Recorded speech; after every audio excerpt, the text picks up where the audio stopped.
Recently एक clip काफ़ी viral हुई थी जिसमें ये बंदा भागता हुआ दिखाई दे रहा था।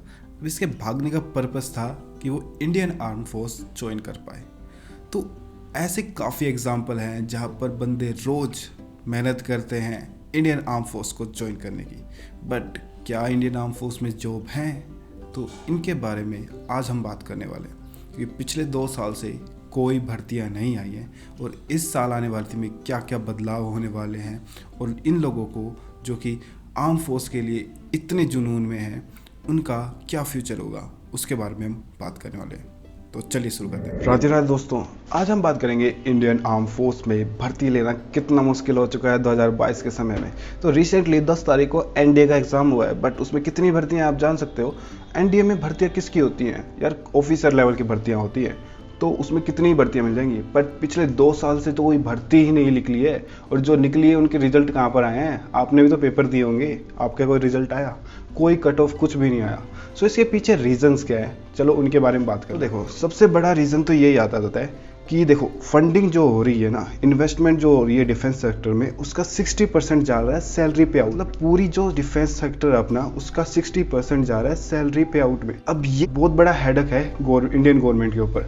मतलब यार 40% में वो क्या नया खरीद देंगे और कैसे वो काम चलाएंगे इस ट्रेंड के साथ, जहाँ पर पाकिस्तान और चाइना जैसे 2 मुल्क अपने खिलाफ हैं।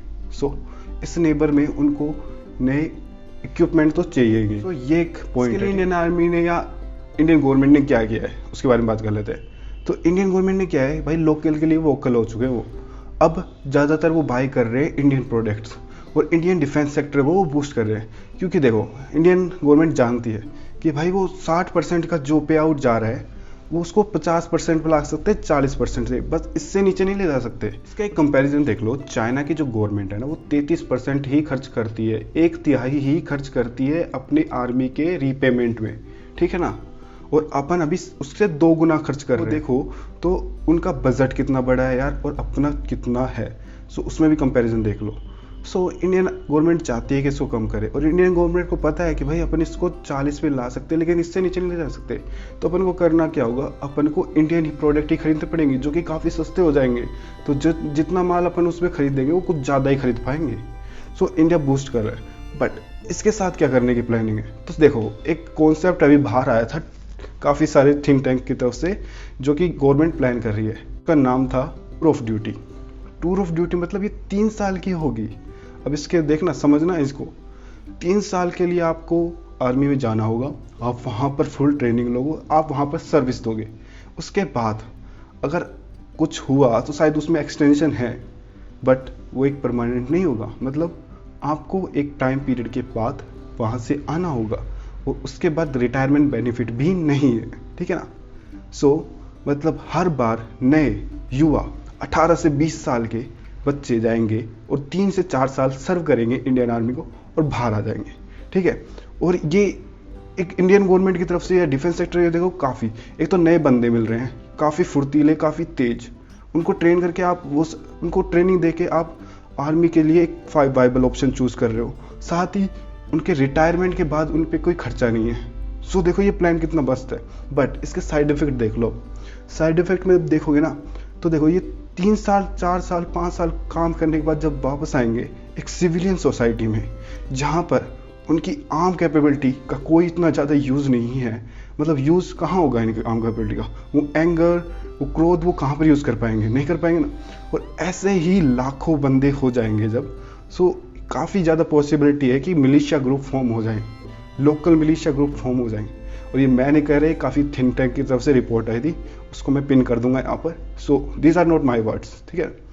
सो ये समझो, ये सब प्लान हो रहा है। अब इंडिया की संख्या तो घटानी ही है और काफ़ी ज़्यादा प्लानिंग चल रही है। सो इंडियन आर्म फोर्स में जाना इतना भी आसान नहीं होने वाला। अब फ्यूचर में जो बंदे, अब देखोगे कितने ज़्यादा बंदे आर्म फोर्स के लिए तैयारी करते हैं। और इंडियन आर्म फोर्स एक ऐसा रेपुटेशन सेक्टर है जहाँ पर हर बंदा जाके सर्व करना चाहता है। काफ़ी ज़्यादा लोग, मेरे काफ़ी दोस्त हैं जो कि इंडियन आर्म फोर्स में सर्व कर रहे हैं अभी। सो ये एक ऐसा सेक्टर है जहाँ पर हर इंडियन बॉय और गर्ल वांट टू गो। और अब तो लड़कियों के लिए भी रास्ते खुल चुके हैं। बट साइज को श्रिंक करना गवर्नमेंट की एक थॉट है और जिस पे गवर्नमेंट वर्क कर रही है। So this is very much possibility कि फाइनली साइज श्रिंक हो और इंडियन इन्वेस्टमेंट अब काफ़ी तरफ जाए डिफेंस सेक्टर की तरफ। तो डेटा के बारे में बात कर लेते हैं। तो हर साल 60,000 से ज़्यादा रिटायर ऑफिसर होते हैं और उनमें से अब हर साल 100 से ज़्यादा फ्रेश हायरिंग होती है। पर पिछले 2 सालों से तो कोई हायरिंग नहीं हुई। तो देखो कितना ज़्यादा डिफेंस में कमी हुई होगी, कितने ज़्यादा बंदों की रिक्वायरमेंट बढ़ी होगी। फिर भी अगर हम देखें तो ऐसी कोई वैकेंसी तो ज़्यादा हुई ही नहीं। तो ये सारा दिखा रहा है कि भाई कितनी ज़्यादा गवर्नमेंट प्लान कर रही है कि फाइनली वो डिक्रीज करे इंडियन आर्म फोर्स की साइज। ठीक है, अब एक देखो इंडियन आर्म फोर्स का थोड़ा कंपैरिजन देख लो। 1.4 मिलियन की स्टैंडिंग आर्मी अपने पास, जिसमें से 5 लाख से ज़्यादा की आर्मी तो स्टैंड बाय पे कश्मीर में ही 5 लाख से ज़्यादा बंदे स्टैंड बाय पे हैं अपने। अब देख लो कितनी ज़्यादा रिक्वायरमेंट हो जाती है इंडियन को आर्म फोर्स के।